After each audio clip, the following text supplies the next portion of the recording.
నమస్కారం.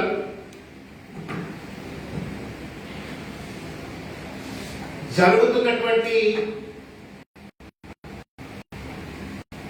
ఎమ్మెల్సీ ఎన్నికల్లో టిఆర్ఎస్ పార్టీకి గ్రాడ్యుయేట్స్ అంతా కూడా కసి కొద్ది కర్రు కాల్చి వాత పెట్టడానికి సిద్ధంగా ఉన్నారు అనేటువంటి ఒక ప్రాథమిక సమాచారంతో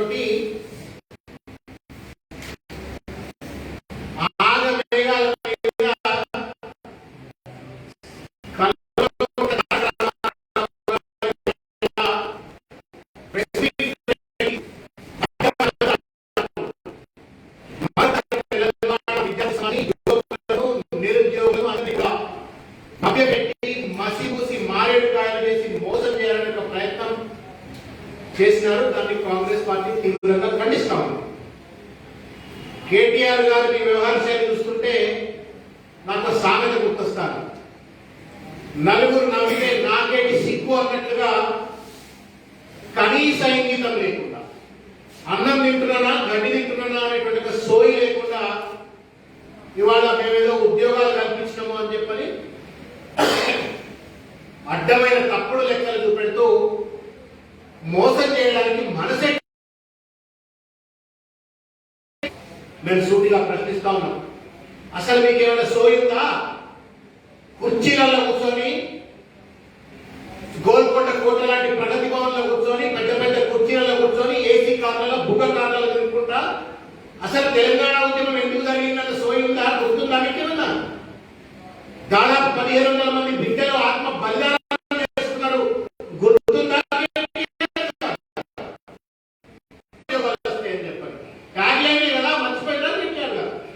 నిధులు నీళ్లు నిధులు నియామకాలని చెప్పని మీ ఇంట్లో నలుగురికి ఉద్యోగాలు లేకపోతేనేమో ఆగమాగమైపోతారు.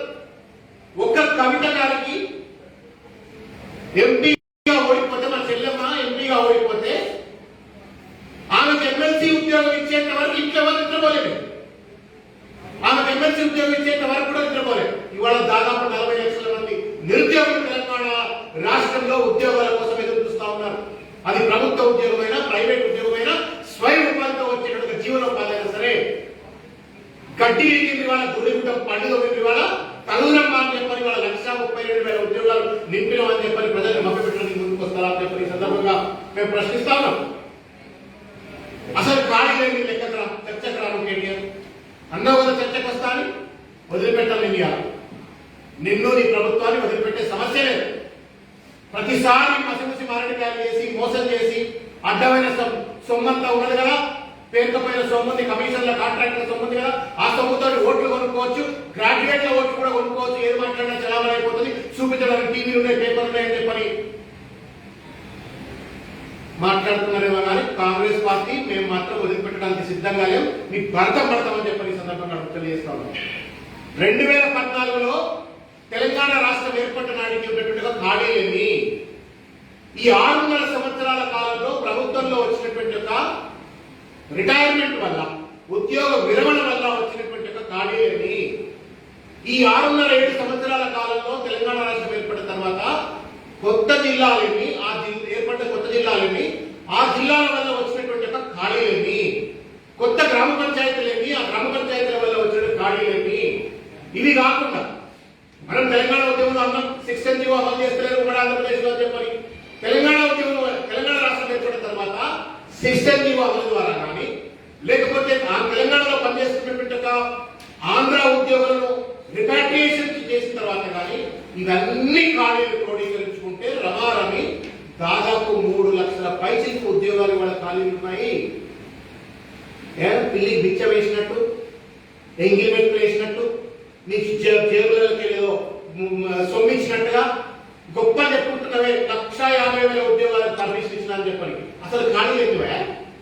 మా లెక్క ప్రకారంగా 3 లక్షల పైసలకు మేము చెప్తున్నాం. మీ చర్చా కమిటీ పిఆర్సీ కోసం వేసినటువంటి మీ చర్చా కమిటీ ఏం చెప్తా ఉంది?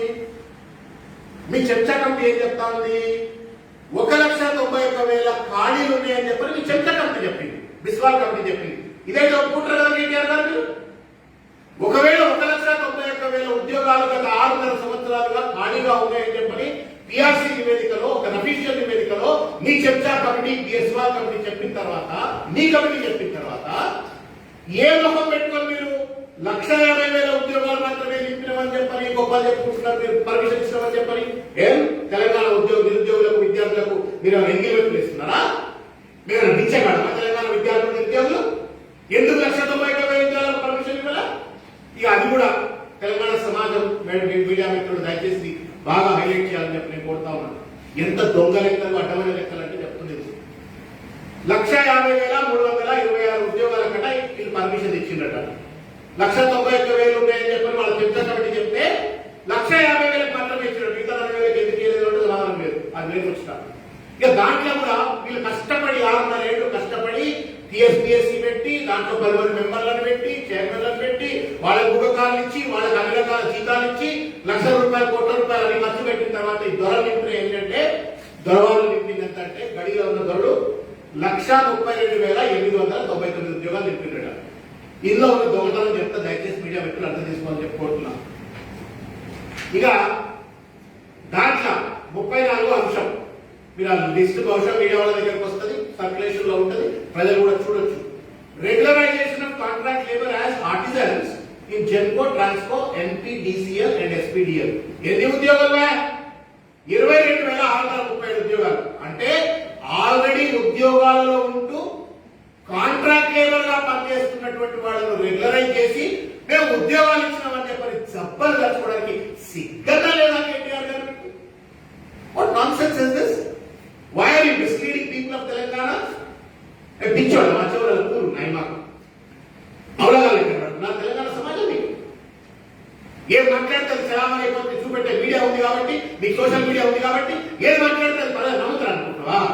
కర్రు కాదు మాటలు పెడతారు వాళ్ళు కలిసి ఎన్నికలు దయచేసి గుర్తుపెట్టుకోండి. ఏం కోసం ఇది? ఏం చీటిగిరి? This is nothing less than white collar crime.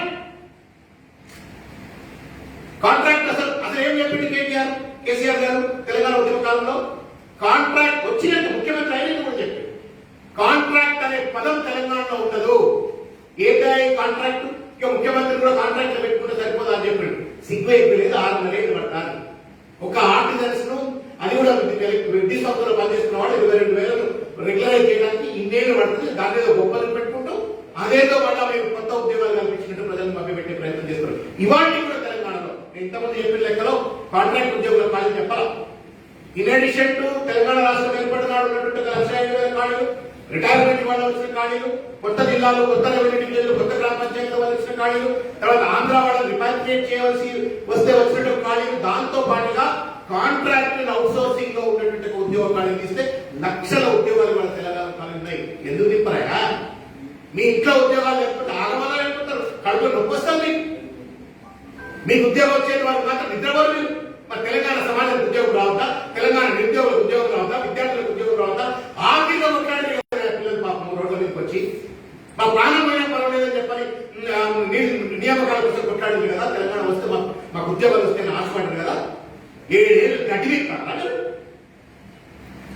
ఎవరి హితం కోసం పనిచేస్తూ ఉన్నారు మీరు? ఇవాళ ఎవరి కోసం ఈ ప్రభుత్వం చలామణి చేస్తూ ఉన్నారు? ఇవాళ ఉద్యోగాలు it's fundamental responsibility of any government to provide the employment.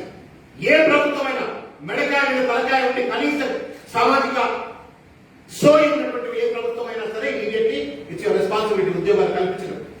ఉన్న ఉద్యోగాలు నిపుణాలైన అంటే కొత్త ఉద్యోగాలు కల్పించడం పక్కన పెట్టి తెలంగాణ వస్తే ఒక ప్రొడక్టివ్ స్టేట్ గా తయారవుతుంది. ఎక్కడికక్కడ కొత్త కొత్త ఉద్యోగాలు వస్తాయి, లక్షలాది మంది నిరుద్యోగులకు ఉద్యోగాలు వస్తాయి. కలగన్న వాళ్ళు నేను కూడా ఒకటి. ఉద్యోగాలు కొత్త కల్పించడం పోయి ఉన్న ఉద్యోగాలు చెప్తలేదే, ఎక్కడ న్యాయమయ్యా? మళ్ళా ప్రజల్ని మిస్లీడ్ చేస్తారని చెప్పని ఈ సందర్భంగా నేను ప్రశ్నిస్తా ఉన్నాను.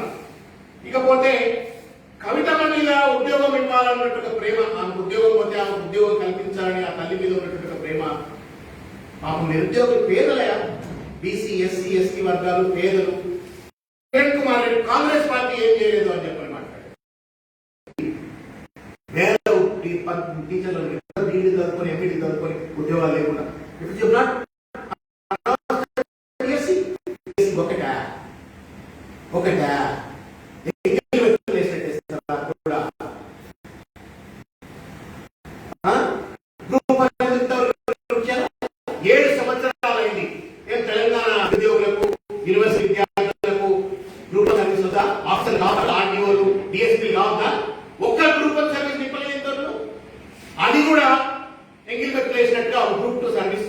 మాత్రం గ్రూప్ 2 సబ్ నోటిఫికేషన్ ఇచ్చినావు 1000 ఉద్యోగాల కోసం మాత్రమే. ఏ పాపం చేసింది మా మేమంతా?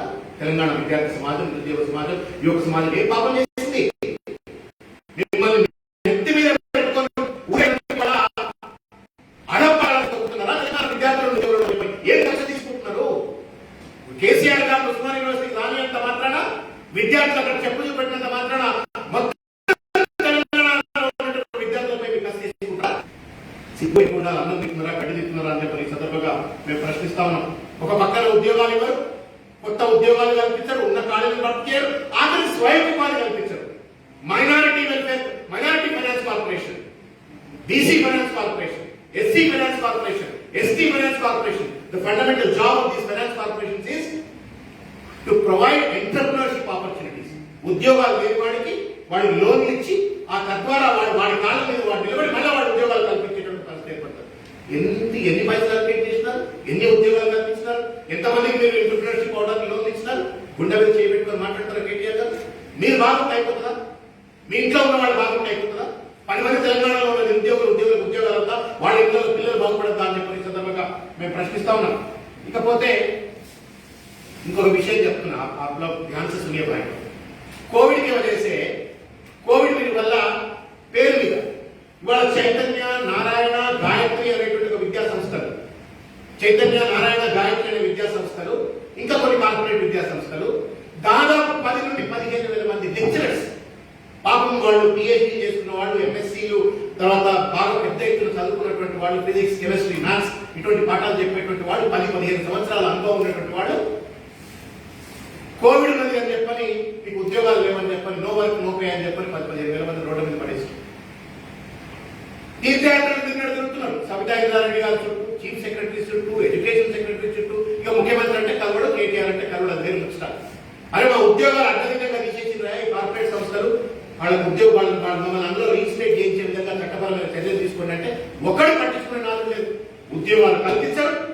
ఉన్న ఉద్యోగాలను కార్పొరేట్ విద్యా సంస్థలు ఇష్టం వచ్చినట్టు ఉద్యోగాలను తీసివేసి వాళ్ళను నిరుద్యోగులుగా మార్చి వాళ్ళ జీవితాలను చిత్రం చేసి వాళ్ళ పిల్ల పాపల యొక్క జీవితాలతో చిలగాట పడతా ఉంటే ప్రభుత్వం నిమ్మకు నీరెత్తినట్టుగా ఉంటుంది. ఇంకా ఏ ముఖం పెట్టుకుని ఓట్లేయాలా? అడ్వకేట్లు, టీచర్లు, గ్రాడ్యుయేట్స్, విద్యార్థులకు ఓట్లేయాలా? టీఆర్ఎస్ ఇంకా విదేశ నిర్వాహకం కాదు అమెరికా. ఇకపోతే ఐటీఆర్ విషయం మాట్లాడింది. ఐటీఆర్ విషయంలో మీడియా మిత్రులు దయచేసి అర్థం చేసుకోవాలని చెప్పి కోరుతా ఉన్నాను. 2013 పొన్నాల లక్ష్మయ్య గారు ఐటీ మంత్రిగా ఉన్న సమయంలో రాహుల్ గాంధీ గారి యొక్క కళల స్వరూపం అది. ఒక అద్భుతమైనటువంటి రీతిలో ఐటీఐఆర్ ను ఇంప్లిమెంట్ చేయాలా దేశవ్యాప్తంగా, కర్ణాటకలో, ఆంధ్రప్రదేశ్ లో, ఇంకా మిగతా రాష్ట్రాల్లో ఐటీఆర్ అమలు చేయాలని చెప్పని ఆ రోజు ఐటీఆర్ శాంక్షన్ చేసింది. దానికోసం అని చెప్పని 50,000 ఎకరాల భూమిని ఆ రోజుల్లోనే పొన్నాల లక్ష్మయ్య గారు ఐటీ మంత్రిగా ఉన్న కాలంలోనే 50,000 ఎకరాలను ఐడెంటిఫై చేసినారు. అటు గచ్చిబౌలి దగ్గర, తర్వాత పోచారం దగ్గర, ఎయిర్పోర్ట్ పరిసర ప్రాంతాల్లో 3 లొకేషన్స్ లో 50,000 ఎకరాలను ఐడెంటిఫై చేసినారు. క్యాప్సిటీ ఇవన్నీ కలుపుకొని అది కేవలం 13,000 కోట్ల రూపాయలు 15 సంవత్సరాల కాలంలో ఖర్చు పెట్టాలి. 13,000 కోట్ల రూపాయలు 15 సంవత్సరాల కాలంలో ఏమిస్తున్నారు మనకు? 2.5 లక్షల కోట్ల రూపాయల ఇన్వెస్ట్మెంట్స్ వస్తాయి. దాంతో పాటు డైరెక్ట్ అండ్ ఇండైరెక్ట్ ఎంప్లాయ్మెంట్ కలుపుకొని 50 లక్షల ఉద్యోగాలు వస్తాయి. 13,000 కోట్లట బీజేపీ వాళ్ళు ఇయ్యలేదట, వాళ్ళు రద్దు చేసిందట. అది కూడా 2018లో రద్దు చేస్తారు. 21 కేటీఆర్ గారు కుంభకారం నిద్రకెళ్ళి బయటకు వస్తాడు. వచ్చి బీజేపీ వాళ్ళు రద్దు చేసిండ్రు, కేంద్ర ప్రభుత్వం రద్దు చేసింది. ఏం గడివికి రవిరేమని మీ ఎంపీ ఏదైనా పార్లమెంట్ లో ఒక్కరోజు ఐటీఆర్ ప్రాజెక్ట్ చేయమని చెప్పని పార్లమెంట్ లో మీ ఎంపీలు ఎప్పుడైనా అడిగినా? హ్యావ్ ఎవర్ క్వశ్చన్ మీ ఎంపీలు అడిగినా పోయే కొట్టాడని చెప్పని? ఒకవేళ ఇవాళ 3 లక్షల 4 లక్షల కోట్ల రూపాయలు అప్పు తెచ్చినావు కదా నీ కాళేశ్వరం కోసం, నీ మిషన్ భగీరథ కోసం, నీ కమిషన్ల కాళేశ్వరం, కమిషన్ల మిషన్ భగీరథ కోసం లక్షల కోట్ల అప్పు తెచ్చినావు కదా.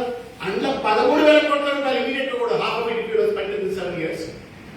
ఒక ఆల్టర్నేట్ ఎకానమీ హైదరాబాద్కి వచ్చిండేది, లక్షల ఉద్యోగాలు తెలంగాణకు వచ్చిండేది, హైదరాబాద్కి వచ్చిండేది. తెలంగాణ ప్రజల నోట్లో, పర్టికులర్ ఐటీ చదువుకున్న వాళ్ళ నోట్లో మన్ను కొట్టి మళ్ళీ ఇవాళ ఎల్లి మీద మళ్ళీ పడేసినట్ట, మళ్ళీ మీద ఎల్లి పడేసినట్టుగా బీజేపీ వాళ్ళ మీద టీఆర్ఎస్ వాళ్ళు పడాలా, టీఆర్ఎస్ వాళ్ళ మీద బీజేపీ వాళ్ళు పడి మీరు నివేదిక ఇవ్వలేదు. వాళ్ళు ఆయన రద్దు చేసిందని మీరు అది నేర్చుకుంటే వాళ్ళు ప్రజలు మభ్య పెడతా ఉన్నారు. ప్రజలు గమనిస్తా ఉన్నారు. ఈ మసలు కన్నీరు కూడా గమనిస్తున్న విషయాన్ని గుర్తు చేస్తా ఉన్నాం. చివరిగా ఉద్యోగులకు సంబంధించిన అంశాలు పిఆర్సి పక్కన ఆంధ్రప్రదేశ్ 27% పిఆర్సి ఇచ్చింది. ఈ పిఆర్సీలో 7.5% అది కూడా హెచ్ఆర్ఐ కూడా లేకుండా దాన్ని తగ్గించేసి వాళ్ళ ఉద్యోగస్తుల నోట్లో మందు కొడతాం. కాబట్టి విద్యార్థులు, నిరుద్యోగులు, ఉద్యోగులు, లాయర్లు, టీచర్లు అందరూ కట్టగట్టుకొని వాళ్ళ కర్రు కాల్చి వాత పెట్టడానికి టీఆర్ఎస్ సిద్ధంగా ఉన్నారు. తస్మాత్ జాగ్రత్త కేటీఆర్ గారు తెలియజేస్తాం. అయితే చివరి ఒక మాట, ఇది మీడియా మిత్రులకు మీకు విజ్ఞప్తి చేస్తున్నా, దయచేసి హైలైట్ చేయండి. Don't forget about it. KTR గారు నేను చర్చకు సిద్ధమని చెప్పాను. ఏంటంటే దొంగల టేబుల్ ఏదో ఉంటే ఈ లెక్కలు చూపెట్టి నేను చర్చకు సిద్ధమని చెప్పాను అన్నాడు. దొంగ లెక్కలు చూపెట్టి చర్చకు సిద్ధం అన్నాడు. ఎస్ కేటీఆర్ గారు మేము రెడీ.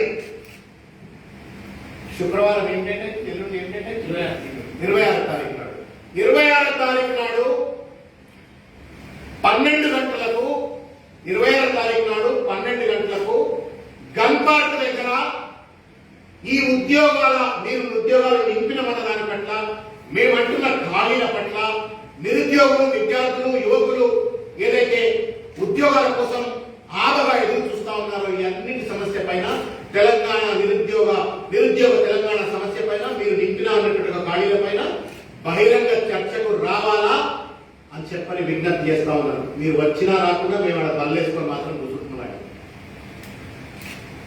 ఎల్లుండి శుక్రవారం 26వ తారీఖు నాడు 12 గంటలకు మీ అమ్మడి ఒక్కరే రాత్రి అకేలే మతావు సార్ కేటీఆర్ సార్, మీ అమ్మడి గంట చక్రపాణి గారిని తెచ్చుకోండి. ఆయన పేరు మన విఠల్ గారిని, మా సోదరుడు విఠల్ గారిని తీసుకురండి. ఇంకా చాలా మంది ఉన్నారు కదా పిఎస్సీలో ఉన్నాడు, ఇంకేమన్నా తెచ్చుకుంటారని కూడా మాకేం అభిప్రాయం. అటు రండి, మొత్తం అంగా చతురంగ బలాలను కూడా ఎవరు పెట్టుకొని రండి. లెక్కలని ఒక్క లెక్క కూడా తీసుకుంటారండి. మిమ్మల్ని బట్టలు ఇప్పి పంపిస్తాం. అక్కడ మీరు చేసుకునే మోసాన్ని, నిరుద్యోగుల పట్ల మీరు అనుసరిస్తున్న అనుచిత వైఖరిని ఎక్స్పోజ్ చేస్తాం. దమ్ముంటే రా అని చెప్పని వాళ్ళ కేటీఆర్ గారికి సవాల్ విసురుతున్నాం. ఎల్లుండి 26వ తారీఖు 12 గంటలు gun park. Please don't forget KTR గారు. ఒకవేళ మీరు రాకపోతే మీరు ప్రజలను మభ్యపెడుతున్నారు, నిరుద్యోగులను మభ్యపెడుతున్నారు. మీరు మాట్లాడేదన్నీ కూడా పచ్చి అబద్ధాలు అని చెప్పారు. నకల్ని అకల్సే మారణ అంటారు. అకల్ లేకుండా అబద్ధాలు ఆడినారు. మిమ్మల్ని తప్పనిసరి ఎక్స్పోజ్ చేస్తాం. రావాలని చెప్పని నేను కోరుతా ఉన్నాం. డిమాండ్ చేస్తాం. అంటే 2004 నుంచి 2014 వరకు 24,000 ఉద్యోగాలు ఇచ్చారు. అందులో తెలంగాణ 10,000 మాత్రమే కేటాయించారు అని కేటీఆర్ అంటారు. అది వాస్తవం కనుక అది పచ్చి అబద్ధం అని మేము 26వ తారీఖు 12 గంటలకు ప్రూవ్ చేస్తూ పెడతాం. ఆయన 26వ తారీఖు 12 గంటలకు గన్ పార్క్ దగ్గర వారు రావాలా. వారిని గౌరవంగా మంచిగా కూర్చోబెట్టుకుంటాం. మంత్రి గారు దండ పెట్టుకుంటాం. మా సోదరుడే కూర్చోబెట్టుకొని ముచ్చట పెడతాం. మీరందరూ కొంచెం ఏంటంటే లైవ్ ఇవ్వాలి. ఎందుకంటే మళ్ళీ తర్వాత మేము ఇట్లా చెప్పిన మాట చెప్పినామని చెప్పి నాకు మంచి గురించి మార్కెట్ చేస్తాం. అన్ని లైవ్ ఇవ్వని మన అందరూ చూసుకుంటాం. మనకు పోలీసు అక్కడ రాజకీయ అంతా చూసుకుంటారు. లెక్కలు పెడదాం. మరి ఆయన కనుక నేను ఒకవేళ నేను తప్పని చెప్తే బహిరంగంగా నేను ముక్కు నెల రాసి చెప్తున్నాను. ఇక మళ్ళీ రాజకీయాలు ఉండాలి.